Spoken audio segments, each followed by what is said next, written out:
Hola, muy buenas tardes a todos. Encantados de estar acá. La idea del panel busca realmente hacer una primera evaluación tanto del rol de las empresas, de las nuevas empresas participantes, del rol del nuevo diseño institucional ya en la práctica, de la transición de empresas de servicios petroleros a operadores petroleros, y en general una mirada crítica, como bien se comentaba. La idea es entrarle directamente a los temas, no ser políticamente correcto, ir directamente a los problemas, a las cosas que se pueden solucionar, a los ámbitos de oportunidad, etcétera. Y con eso, y creo que vamos a llevar el panel parte en inglés, parte en español, for the benefit of Matt and a lot of colleagues here. So we would like to divide the type of questions, of the type of themes, in 3 or 4, and we will see how it evolves. And of course, your questions are most welcome, or will be most welcome. On the one hand, we would like to comment the reasons why, especially independents, took Mexico into consideration in a comparative analysis, or in the context of a benchmarking, in a price drop environment. So why is Mexico? Why they took into account when they were structuring their economic model? So that will be like the first theme. Then we will be assessing the role of the new institutional design. We have had just a terrific panel on the role of CNH in a number of issues. But we want to not only to say, hey, it's a conceptual right institutional design, but now we have to assess the specific functions of each of the federal agencies and other agencies involved as well.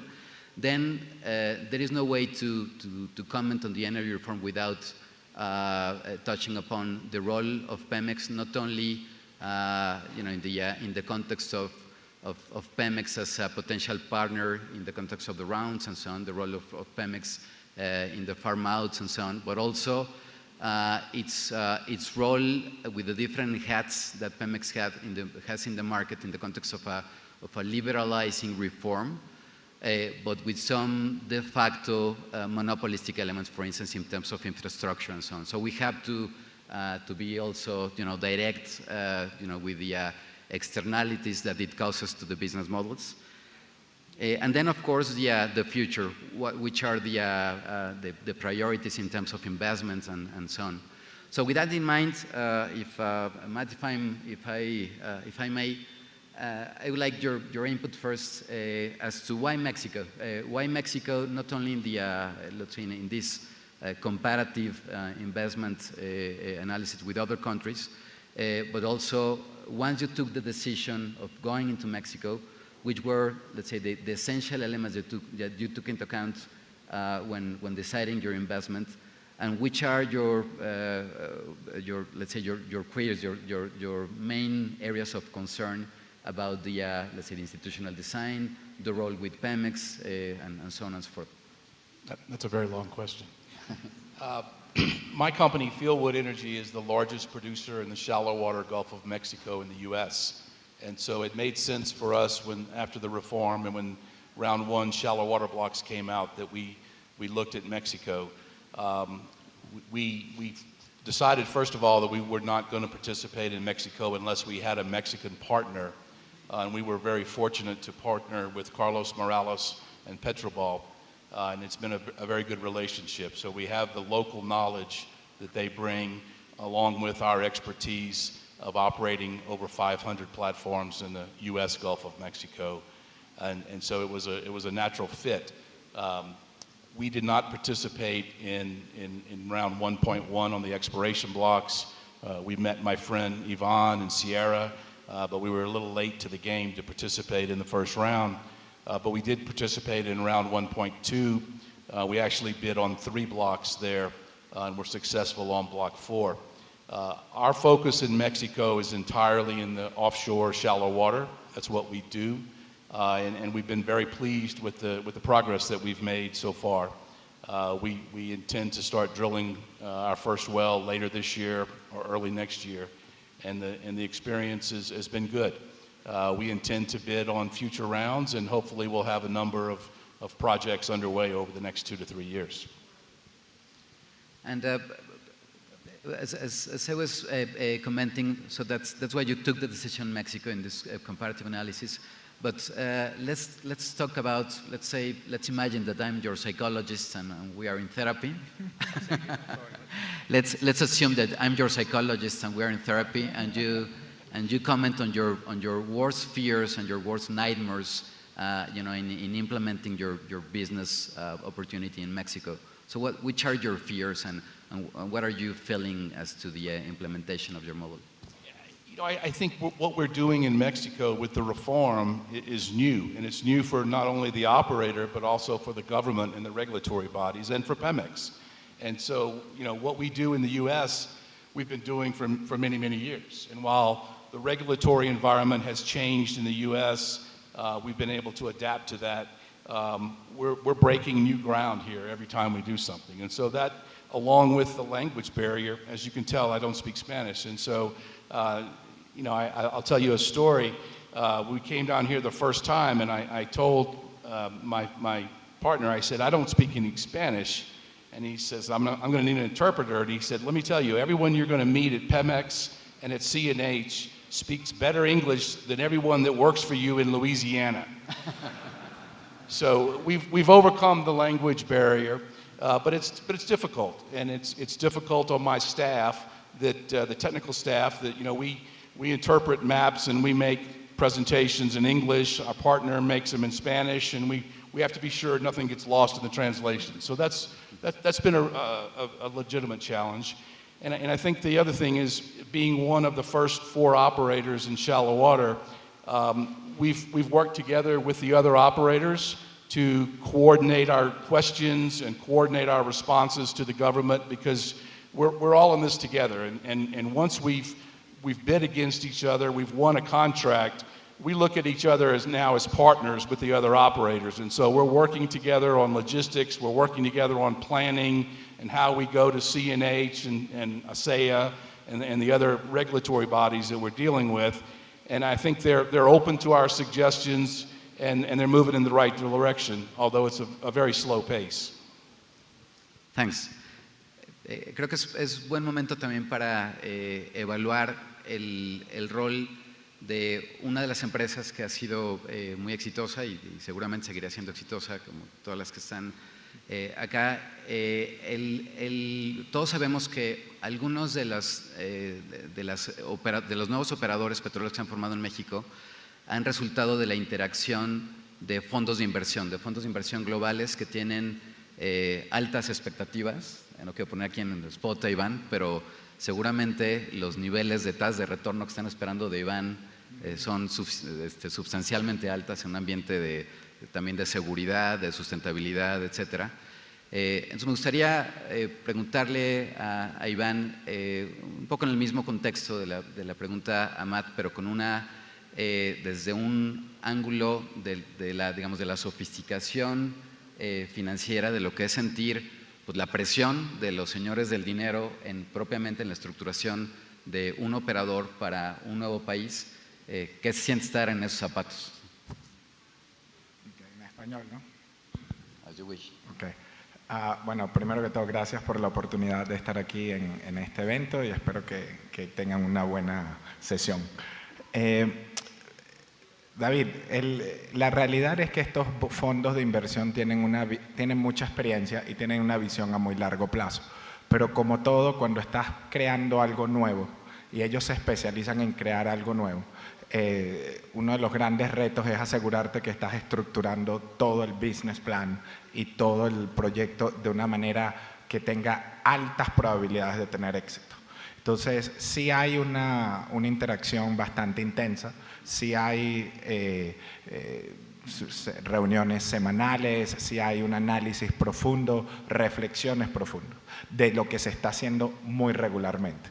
Pero a la misma vez, ellos se especializan en contratar equipos especializados gerenciales, las cuales ellos pueden confiar y adjudicar o sea, delegar todo lo que es la creación de una empresa. Entonces, ese es nuestro caso.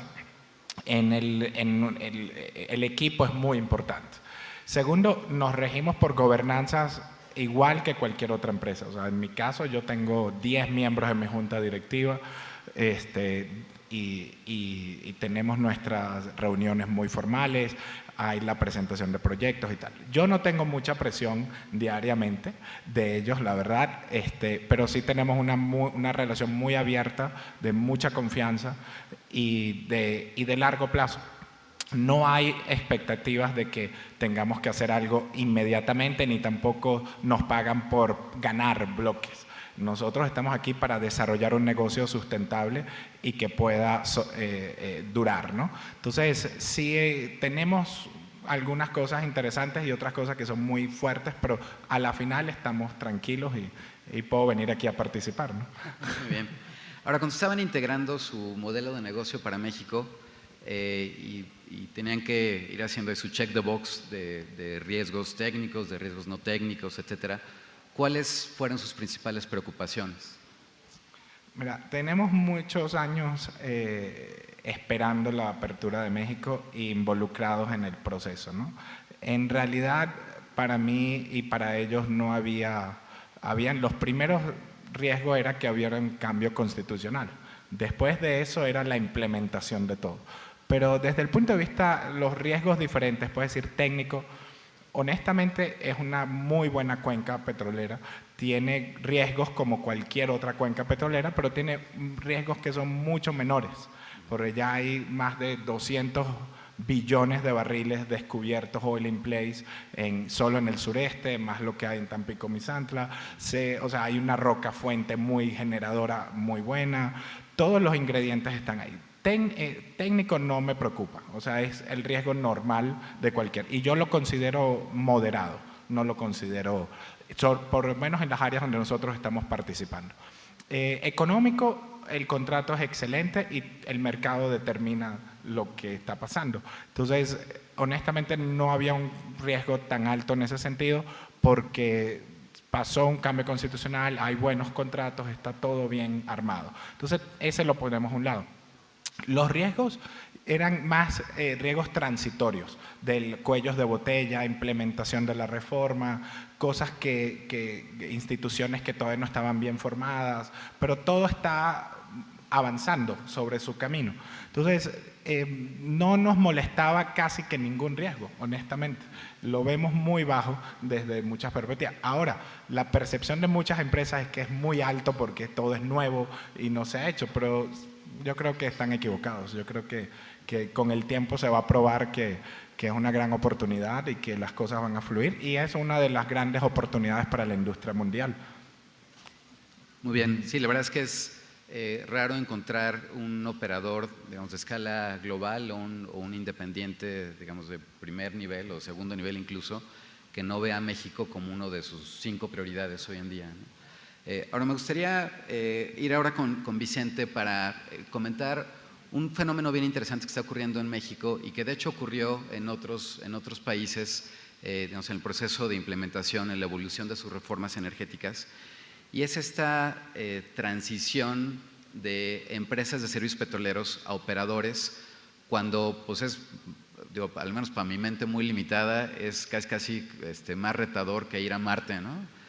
Uno está acostumbrado como empresa de servicios a cobrar un fee, como una empresa digamos, en servicios discretos, como empresa integradora, pues tal vez un extra con un fee por barril, además de la estructura ordinaria de compensación, pero de ahí a tomar riesgos geológicos, pues ya es como hablar de otro planeta, ¿no?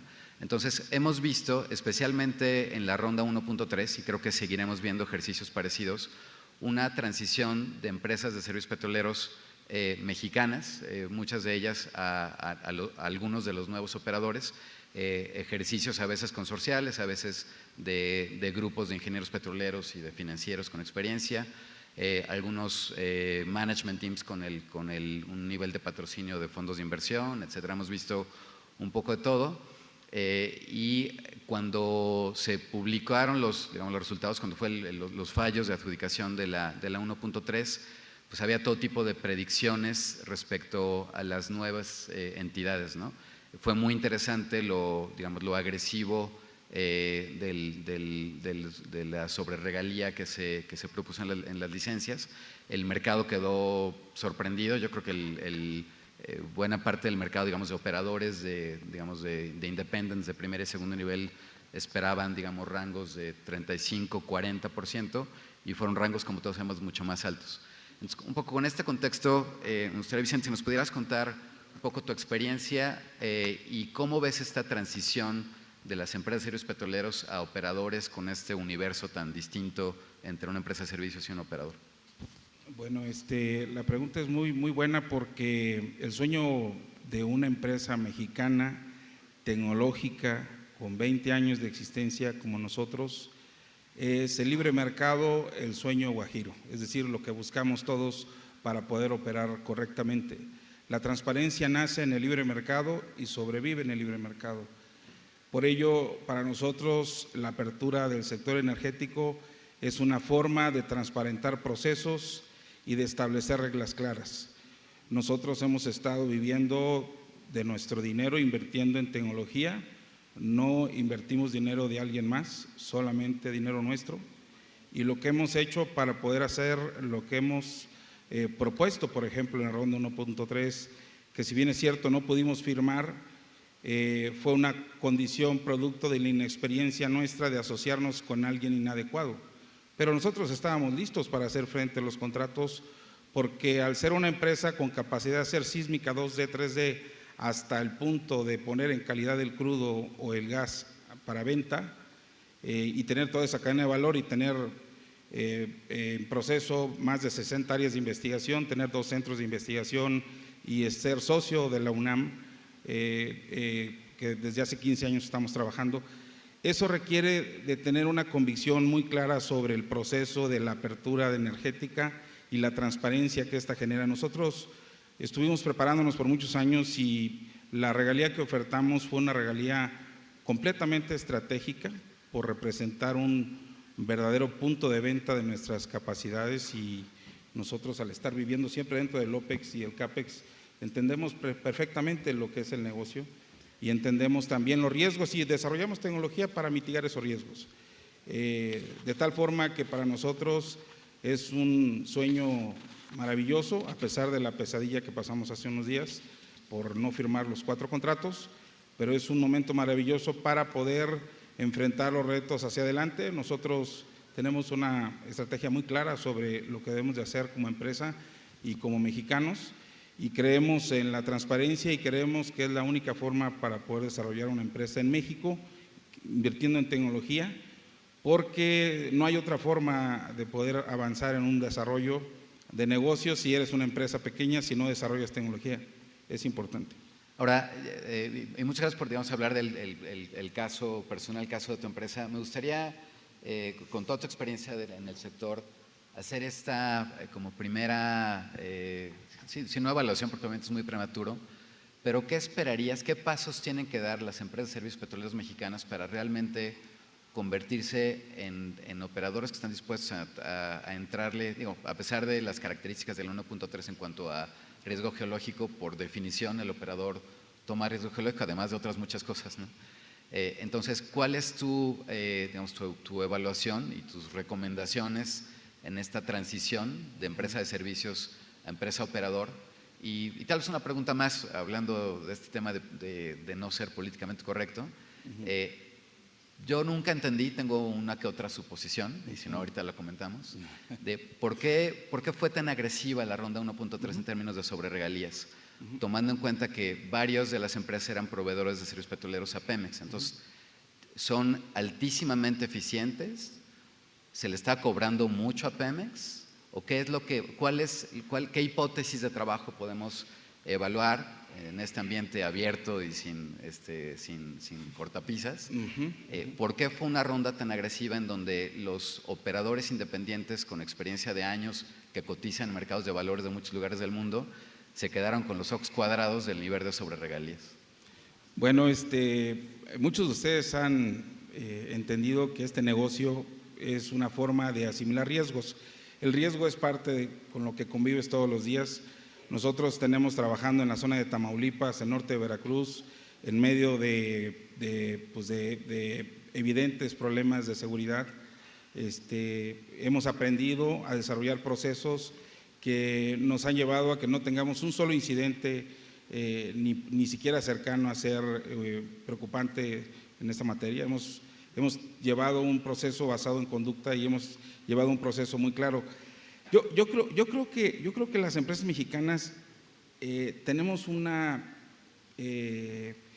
como para México la historia del petróleo es Cantarell y después de Cantarell, para nosotros el tema de empresa de servicios es la reforma energética antes y después, porque ustedes entenderán que al existir como empresa de servicios un solo cliente, es distinto cuando tú tienes una apertura de mercado y puedes entonces no depender del lobbying para poder llegar a una aproximación de una oportunidad.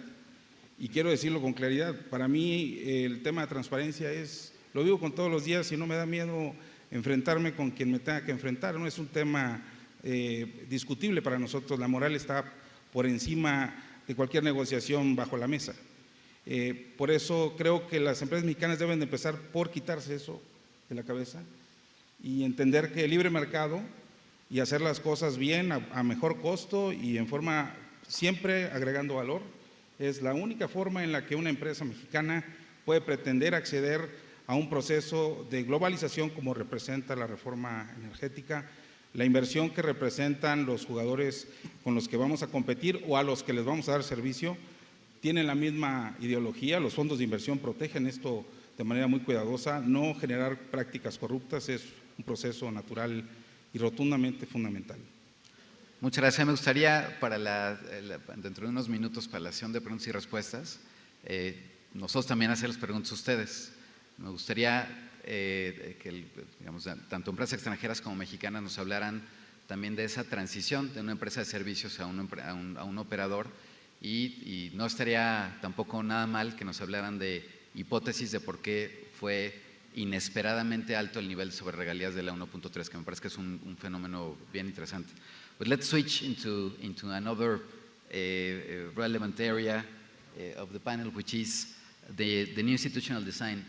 To be honest, Matt, when I saw in the context of the implementing legislation, when I saw simply the title of coordination law of agencies of the energy sector or something like that, and I'm a lawyer, I was really scared because when you see a law of coordination, it means that there will be anything but coordination in itself. So I think we have to be, brave and direct as to not only questioning the institutional design, but also the implementation on the attributions, on the role of each of the agencies in a benchmarking analysis. So we know that let's say in some of the oil and gas countries we see so one or two agencies. They don't really need to get a law so that they can be coordinated one another. So we would like your input as to your assessment, not only the institutional design in itself and the so-called coordination, but also your day-to-day interface with the agencies in Mexico. So just like all of the Mexican service companies who want to become operators, governments and regulatory people want to govern and regulate, and they have a new opportunity to do that now with the reform. We are currently dealing with 7 different agencies to get our budget approval and our appraisal plan approval. And it's 7 agencies that I think are all trying to do the right thing. They don't communicate amongst each other. There's a lot of duplication. And so it's a frustrating process. But we're going through it for the first time as they are. We had a meeting this morning with the president of CNH, and one of the things that he talked about was speeding up the process and eliminating bottlenecks. And so I think it's normal for regulatory and government agencies to try to get involved and make sure they understand what's happening, especially when it's such a change in this country like it is. But I think we also have to figure out what's practical and what helps the process and what hurts the process. And we're learning that every day. Thanks. Iván, en este mismo ámbito de preguntas, al igual que la empresa de Matt, a ustedes les ha tocado interactuar ya a diario con las distintas entidades del sector. Y me gustaría que nos contaras un poco tu experiencia y estos gaps que ves entre uno y otro. Por ejemplo, y hay como por dar unas pistas, ¿no? Como ustedes saben, la CNH tiene un rol, además de la administración de contratos, etcétera, un rol de regulador en la exploración, desarrollo y producción. Y después tenemos a la CRE en los ámbitos de midstream y downstream, además del rol de la SEA, y acá habrá un panel como tal en el rol de la SEA y en el tema de regulación ambiental, de seguridad industrial, etcétera, etcétera. Pero nos gustaría que nos contaras un poco tu experiencia y las sugerencias de interacción. Creo que ha habido una muy buena voluntad, desde mi punto de vista, en la creación del diseño institucional y en la flexibilidad, la receptividad del gobierno mexicano a cómo ir mejorando. Entonces creo que tenemos que aprovechar este buen momento de flexibilidad del gobierno mexicano para ir afinando el rol de las agencias gubernamentales. Gracias por la pregunta. Mira, David, mi experiencia, o la de Sierra y nuestro consorcio, en general es positiva. Han habido bastantes cosas que discutir, que corregir, que entender por ambos lados, y ha sido un proceso relativamente bueno, ¿no? De hecho, ya nuestro programa exploratorio fue aprobado en el periodo, y en el camino se hicieron varios ajustes, ¿no? Se modificaron cosas, se trataron de entender retos, oportunidades para el país de otra perspectiva, cómo pudiésemos hacer un pozo para que cuente más puntos o menos puntos dependiendo de la situación. Pero en términos generales el proceso ha sido muy transparente, ha sido muy sólido, ha sido bien consultativo. Hemos procesado 2 permisos hasta ahora, un permiso que es social, otro permiso que es el de exploración. Hemos hecho la base de línea ambiental y todas las cosas han ido en su curso, ¿no? Yo creo que fuimos el primer diseño de permiso para SEA, para la industria internacional. Presentamos la tabla de contenido, ellos tenían otras sugerencias, nosotros teníamos una sugerencia, se trabajó en conjunto, ya hay una historia regulatoria en México, no es que no se sepa nada aquí. Entonces, en ese contenido se logró la mejor práctica, y me imagino que Matt le tocó usar el template que yo usé para darle a hacer su permiso. Pero la idea es que hay buena disposición por parte de todos nosotros.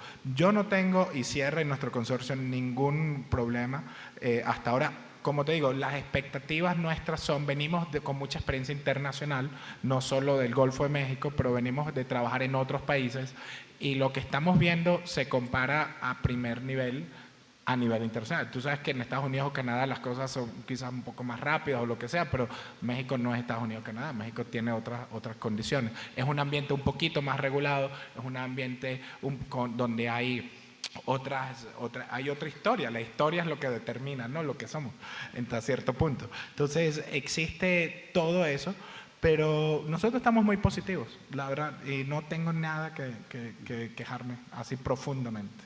Cuando hay, y vamos a hilar sobre ese no profundamente, cuando hay un cambio de estafeta, así como, no sé, como cuando en una empresa entra el amigo de las 8 de la mañana y a las 7:59 sale el anterior, en ese minuto es donde pasan las broncas, ¿no? Entonces, si eso lo llevamos al ámbito del diseño institucional, hay un cambio de estafeta del rol de upstream a midstream.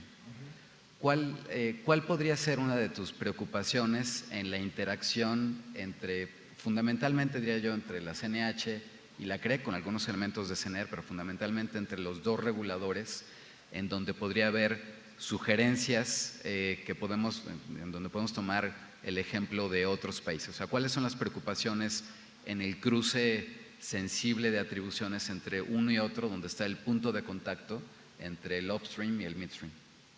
¿Te refieres específicamente a si eres un jugador integrado y quieres producir y vender y Sí, transportar? o sea, digamos, los temas de transporte, almacenamiento, la delimitación del bloque, digamos, los temas de cuantificación, el rol de Open Access, de Third Party Access. ¿Quién lo ha hecho antes? ¿Quién ha tenido ese problema en México antes? Pero lo Nadie. que queremos es tu recomendación. Mira, mi recomendación es que lo resolvamos cuando se presente. La verdad que como estamos haciendo con todas las cosas. La CRE es una institución que tiene mucha madurez y bastantes años de experiencia, bien formada, aunque tenga nuevos mandatos de 15 a 60 cosas que hacer, vamos a decir, creo que tiene una plataforma muy fuerte y está bien estructurada. En estos momentos Sierra tiene un rol principalmente en upstream que ustedes conocen, pero también vamos a estar en midstream. Y en la parte de midstream hay una parte gris donde hay que mantener las cosas bien separadas, ¿no? Entonces, pero por lo menos no queremos ser un jugador totalmente integrado, porque eso crea confusiones, temas, problemas, hay que resolverlos. Pero antes de llegar ahí, estamos viendo oportunidades medio que convergen pero no están íntimamente unidas, ¿no? O son parte de la cadena. Yo creo que tanto la CNH como la CRE tienen que seguir haciendo lo que han venido haciendo, escuchando a la industria, resolviendo, pidiendo a COFESE, pidiendo a expertos como tú, pidiendo a empresas las sugerencias, ¿no?, para resolver el problema cuando se viene. Yo veo una lista grandísima de cosas que pueden pasar: unitización, compartir, entrar, si de verdad el acceso, el open access va a ser open access, o sea, nadie lo ha probado, ¿entiendes? Pero eso no significa que no va a funcionar, no tenemos por qué estar tan negativos. Yo creo que va a funcionar, pero vamos a ver, ¿no? Yo creo que mi recomendación es seguir trabajando para resolver los bottlenecks y los problemas. ¿Okay? Perfecto, muchas gracias. Creo que es momento de dar un giro también de tema al rol, digamos, que ya anunciamos desde antes, a la interacción con Pemex. Cuando me toca un poco explicar la reforma en el lado de Oil and Gas, hablo siempre de tres mercados, ¿no? Un mercado de lo no migrado, digamos, un mercado del business as usual, un mercado en donde se desarrolla a través de contratos de servicios puros, tanto discretos como integrados, en donde Pemex mantiene sus asignaciones, etcétera. Luego el mercado de lo migrado o por migrar, o sea, el mercado de las migraciones de CIEPS, COPS, los farmouts, etcétera. Y luego el mercado abierto, ¿no? Yo lo veo como las tres grandes categorías de mercado. Y antes de evaluar con Matt y con Iván algunos de los mercados, me gustaría comentar con Vicente esta primera categoría de mercados, es decir, cómo podemos ver a Pemex en la categoría del mercado no migrado, es decir, cómo creemos que, o cómo le gustaría, o qué le gustaría ver al sector de empresas de servicios petroleros mexicanas respecto a los nuevos modelos de contratos de servicios.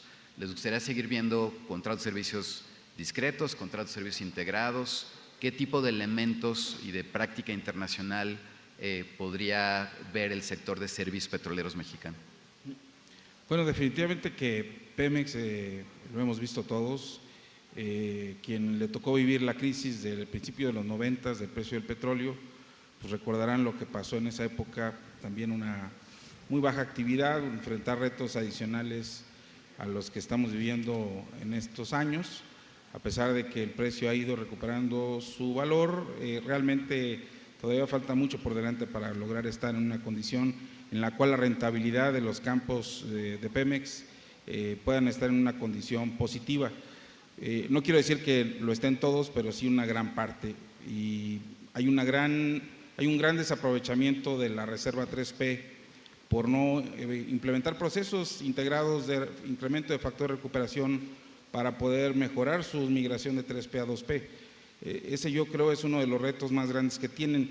Por ello pienso que la única forma que tiene Pemex para poder afrontar este reto es a través de contratos integrales, pero con riesgo compartido. Es decir, la toma de decisiones para poder desarrollar un campo tiene que ser conjunto con una empresa que esté dispuesta a invertir y a correr riesgos, pero a cambio de compartir también los beneficios bajo un mercado transparente y poder entonces tener un mayor impacto en el desarrollo de la actividad petrolera. Hoy en día sabemos la producción mexicana está cayendo en forma importante, sigue siendo la ausencia de inversiones el mayor impacto en temas de producción. Si no se perfora, pues no hay producción, es así de sencillo.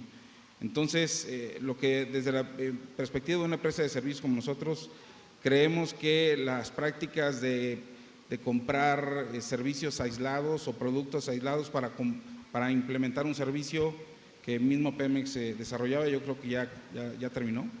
Hoy en día, la única forma, creo yo, más que esperamos la industria privada que suceda es que Pemex acelere el paso en estructurar un nuevo modelo de negocios para que pueda licitar estos campos, y digo licitar entre comillas. Es importante que la apertura del mercado no genere requisitos inalcanzables, sino más bien aspectos completamente técnicos y objetivos. Es lo que creo yo que va a ayudarles a poder llegar a una pronta estabilización de los procesos. Digo, habrá quien no le guste lo que digo, pero pues es normal. No hay otra forma. Ya la época de bonanza sin medida ya terminó. Entonces, hoy en día lo único que hay que hacer es bajar costos y ser muy, muy enfáticos en las prácticas anticorrupción. Gracias. So let's shift into the other markets, into the migrated market, or the to be migrated market on the open rounds, the CNH rounds. As you know, Pemex is of course in a big campaign, to team up with different operators, both IOCs, independents, and so on. We have the farm out round, and of course Pemex has given a number of indications that they would like to team up, not only in the context of the farm out, but also in the context of the following phases of the round and in further rounds and so on. So of course there is all sorts of challenges for Pemex in the context of the energy reform. But when you see it, from your perspective, when an NOC of this scale, with this history, with this talent, with these challenges, and of course, you certainly want to meet with them, and you want to liaise with them, and you want to do business with them, and again, being having the benefit of being your psychologist this afternoon, which are your dreams and which are your nightmares in liaising with Pemex? From a transactional perspective, in the context of what to do with them, how to implement your business opportunities, and so on. My friend Ivan here, I met a year and a half ago, 2 years ago, in the first meeting he had with me, he says, "You absolutely don't want to partner with Pemex." He reminded me of that about 20 minutes ago before we showed up on the stage. I think the migration contracts and the Pemex farm outs are going to be very, very difficult. It's taken longer than the bid rounds. I admire and respect the transparency of the process, but there's a lot more information that's involved when taking over a producing field and potentially having a partner. A lot of what attracted us to Mexico was doing business a little more efficient than Pemex and a little differently, more aggressively. And having Pemex as a partner is going to be a natural conflict. The other problem is when we're bidding on exploration blocks or on development opportunities where there's been one well drilled, there's a limited amount of technical data that we have to look at. When we're talking about farming in a field that's got 30, 40, 50 producing wells, different horizons, a lot of different costs, there's a lot more data that needs to be made available to us to be able to evaluate that opportunity. I think that's going to be difficult to provide. And when I look at we announced round 2 yesterday. The process is going to go from July to March of next year. I don't know how they're going to do the farm outs and the migrations during that time period. It's going to take a long time, and obviously CNH their resources are stretched right now with everything they have to do. So trying to do the farm outs and obviously the service contract migrations have been ongoing discussions for some time. There's been very little progress that I'm aware of. So I think it's going to be a very difficult challenge, and it's one that we're not very interested in right now, unless we can satisfy ourselves that we can clearly take over operatorship, that we can have Pemex as maybe a financial partner, but not as an operating partner. Okay. Thanks, very honest, direct, and frank. And He was very honest.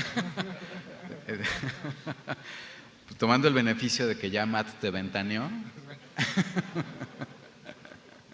I don't know if Matt knows the meaning of ventanear in Spanish. No, fuera de broma, evidentemente hay un montón de retos en la negociación con Pemex. Entonces nos gustaría hacer, por una parte, tu perspectiva en ese ámbito transaccional, pero también hay que, y no podemos, digamos, tapar con el sol con un dedo. Pemex tiene también otro ámbito, otro rol que debe ser, digamos, valorado por las autoridades, y es justamente el que comentábamos, en donde tenemos una reforma fuertemente liberalizadora a lo largo de toda la cadena de valor, pero naturalmente, y no podría ser distinto, Pemex mantiene un montón de activos a lo largo de la cadena de valor, ¿no? Fundamentalmente en el midstream de todos los ámbitos, incluido el midstream primario, etcétera. Entonces, para la 1.3 y otros es el único off-taker posible. Entonces, eso genera un montón de problemas de barreras de entrada, ¿no? Si hablamos en términos de competencia económica, de efectivas barreras de entrada, en donde probablemente si no hay un ámbito, digamos, abierto para autocontrolarse, tendrá que entrar, digamos, en el redil de lo que llamamos regulación asimétrica, que está prevista por la reforma energética, que ya ha sido sujeto de regulación asimétrica, y probablemente seguiremos viendo regulación asimétrica para Pemex. Entonces, un poco tu perspectiva, tanto en esta dinámica amigable, transaccional y los retos, como en el rol de, bueno, pues si no te gusta entrar en un ámbito de mercado, pues va a tener que ser a través de regulación asimétrica. Bueno, no sé si voy a responder tu pregunta asimétricamente, pero básicamente, David, yo creo que para que la reforma sea exitosa, o sea, es fundamental que la empresa nacional sea fuerte, sólida y tenga una estrategia a largo plazo. Si no, nadie puede interactuar con ella y ella no puede interactuar con la reforma. Lo dejo ahí ese punto para estar claros. Es fundamental. Si se hizo un excelente trabajo constitucional, un excelente trabajo contractual, un excelente trabajo en todos los lados, pero la empresa que tiene todos los activos, que tiene toda la experiencia, está incapacitada para trabajar con los demás por cualquier reto que sea, precio del petróleo, cambio de gerencia, lo que sea, para mí yo creo que, y para todos es un problema. Segundo punto, dependiendo de qué empresa eres, tú quieres o no quieres trabajar con Pemex. Si yo soy una empresa pequeña, independiente, donde necesitas tener control de tu futuro, finanzas, operaciones, y tienes algo nuevo que aportar, honestamente, y la ley y la regulación te dan 900 bloques para ir a participar, tú vas por ahí. Ahora, yo pasé 10 años en la industria con Statoil y BP, y Statoil tuvimos oficinas aquí por 10 años y todavía sigue aquí. Hicimos muchos acuerdos de colaboración, hicimos muchas cosas y son todos exitosos, y probablemente Statoil o BP se unirán con Pemex en algún futuro. Y para ellos sí les sirve, ¿no? Para ellos es bastante positivo. Pero para empresas independientes o para empresas nuevas, o que tú quieres comenzar con la oportunidad que te brinda la reforma, yo no lo veo necesario. Sobre todo en la parte exploratoria. En algún momento habrá que trabajar todos juntos, pero no lo veo todavía. O sea, mis puertas están abiertas. Yo he traído más de 5 empresas a México ya. Tengo socios, empresas nacionales, tengo independientes, tengo empresas británicas, y vengo con 5 empresas más al país, que la mayoría no conocen lo que está pasando aquí. Entonces, nosotros como Sierra invertimos en capacidad gerencial, técnica, y para poder avanzar y tener una posición de punta. Entonces, al final, el rol de Pemex en México va a tener que evolucionar, va a tener que cambiar y va a tener que abrirse. Si una tubería es open access y es de Pemex, bueno, tú esperas que la norma te brinde esa oportunidad. Si todo el mundo está en conflicto y no hay manera de resolverlo y nadie quiere... He escuchado cuentos hoy en día de que la definición de campo está en duda, ¿no? ¿Y quién es dueño de qué? Entonces, eso tiene que resolver. Pero yo espero que eso es parte de todo este proceso de aprendizaje. Tú no puedes pretender que en 70 años, de repente, de la noche a la mañana, las cosas cambien. En otros países nunca ha sido así. En todo tarda un tiempo, ¿no? Pero mi perspectiva es esa muy clara. No sé si respondí asimétricamente a tu pregunta, pero estamos aquí. No, muy bien, gracias por la respuesta simétrica. Y ahora me gustaría un poco en el contexto del tiempo también ir a algunas de las preguntas. Algunas tienen elementos en común, incluso una que otra respuesta, etcétera, a nuestros retos hipotéticos. Pero creo que hay una que se repite, y la verdad es que se repite en todos los foros y con toda la razón, y es respecto, y me gustaría llevarla con Vicente, respecto a la capacidad técnica, ¿no? al tema, digamos, al fenómeno, además de la industria petrolera, en donde tenemos un porcentaje importante de gente en retiro, a partir de retirarse, un número digamos, un nivel altísimo de necesidad, y más en este momento, necesidades de entrenamiento de todo tipo. Entonces me gustaría un poco, Vicente, que comentaras el tema, digamos, del factor humano, de capacidades, de creación de talento, de creación de cadenas de valor, etcétera, ¿no? Sí, yo creo que ese es un punto bien importante en este proceso. Afortunadamente, Pemex es una gran escuela, ha formado a miles y miles de profesionales. No todo es malo, realmente Pemex le da la oportunidad a que las personas puedan desarrollarse y puedan capacitarse y tener una gran capacidad de gerencia, y hoy en día jubilados y gente muy valiosa está disponible para poder ser colaborador en los proyectos, en estas rondas que están presentes. Yo creo que eso cubre una parte del problema, porque el problema principal es más de tipo operativo, es decir, el personal que una empresa operadora requiere con cierto nivel de certificación, con cierto nivel de capacitación para poder ser apta en el proceso de llevar a cabo una operación exitosa. Sabemos que México se ha distinguido por prácticas paternalistas en ocasiones en el mercado laboral, sindicatos que en ocasiones le transmiten una mala formación a su gente, y producto de ello pues hay un estancamiento de sus capacidades profesionales. Y hoy en día lo que yo veo es que la única forma en la que una empresa puede hacer frente a un reto como este es primero apoyarse de las personas que ya colaboraron y ya estuvieron en la industria en México y conocen a fondo los procesos y problemas que existen en los campos. Cada campo es una historia diferente, y hay gente que ha aprendido de eso, y es una curva de aprendizaje que vale dinero, porque equivocarse 10 veces para poder aprender algo lo pudiste haber hecho con alguien que ya estuvo ahí y que se encontró con el mismo problema y que lo enfrentó muchas veces.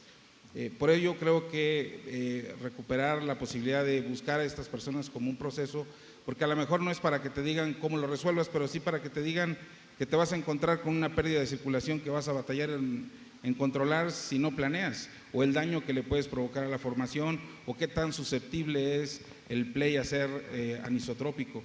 En fin, el caso es que creo yo que el primer paso es apoyarse en este tipo de gente, y dos, es el poder tener una práctica de mejora continua del personal a través de prácticas de capacitación que permitan traer a México un nivel de certificación en sus procesos dentro del desarrollo petrolero de los campos. One last question for Matt.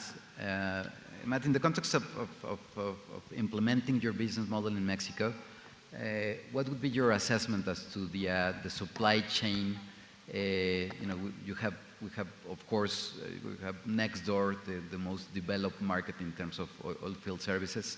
But how can you assess both the, let's say, the Mexican side of the supply chain as compared to the U.S. and the overall international supply chain? We're very early in that process. We have a rig tender out currently. We've secured dock space and logistics, and so we're really planning to start the supply chain effort. You know, the starting point really is most of the major service companies that we use in the U.S. are also very active here. Schlumberger, Halliburton, Baker, et cetera.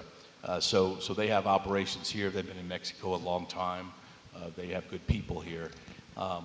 You know, we intend to use a lot of local people, primarily in logistics and boats and that kind of stuff.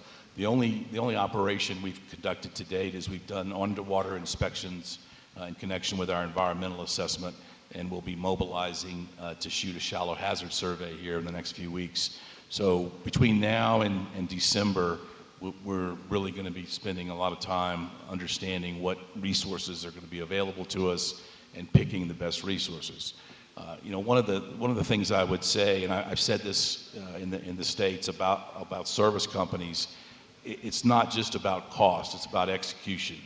Everybody talks about low rig rates or low boat rates and what have you, but if it takes twice as long to finish the job, you're not really saving any money. So what we're looking for is not necessarily the lowest cost per day, but the most efficient operation, the safest operation, and overall the best execution on the entire project. And that's what we're going to be looking for in the service sector here.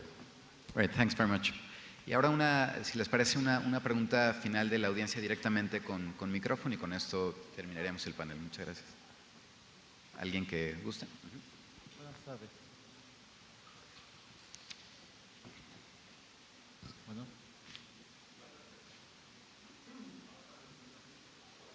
Buenas tardes. Gilberto Rodríguez de CECIPA. Mi pregunta es para los panelistas. Ya en la experiencia que ellos han tenido en vivo cuando comenzó la operación que ganaron pues, los campos en la licitación, ¿han tenido o cuál ha sido el problema más grande que han tenido al poder enlazar o han ellos encontrado el skill que ellos estaban buscando en las empresas mexicanas? Gracias. Por el lado de Sierra te puedo decir que sí. Nosotros somos casi 40 personas ya, y el año pasado hubo en un periodo de 2-3 meses que recibimos más de 800 aplicaciones de trabajo. Yo personalmente vi como 270 y el resto las evaluamos toditas, y sí había bastante capacidad y hemos empleado poco a poco. Recientemente también hicimos un acuerdo para, nosotros tenemos un acuerdo con la UNAM también de cooperación y hacemos cosas juntos en el Departamento de Geología, y queremos tener un internship program que de internos, ya es el segundo año, y recibimos para esa área específica que queríamos más de 115 aplicaciones y escogimos 2. O sea, yo sí creo que hay talento y sí hay capacidad en muchas áreas. Hay áreas que son más difíciles, por lo menos encontrar un CFO o un director de finanzas que entienda de riesgo de la industria petrolera, tenga esa historia. Eso es más difícil porque no lo ha habido en México enteramente. Hay buenos directores de finanzas, pero no necesariamente en los controladores y diferentes temas. Pero en las áreas técnicas estamos muy bien. Hay más de lo que estamos pudiendo absorber. Perfecto, pues con esto y en el contexto del tiempo, solamente queremos agradecer a Matt, Iván, Vicente, muchísimas gracias a todos ustedes por su participación, y seguimos en el evento. Muchas gracias.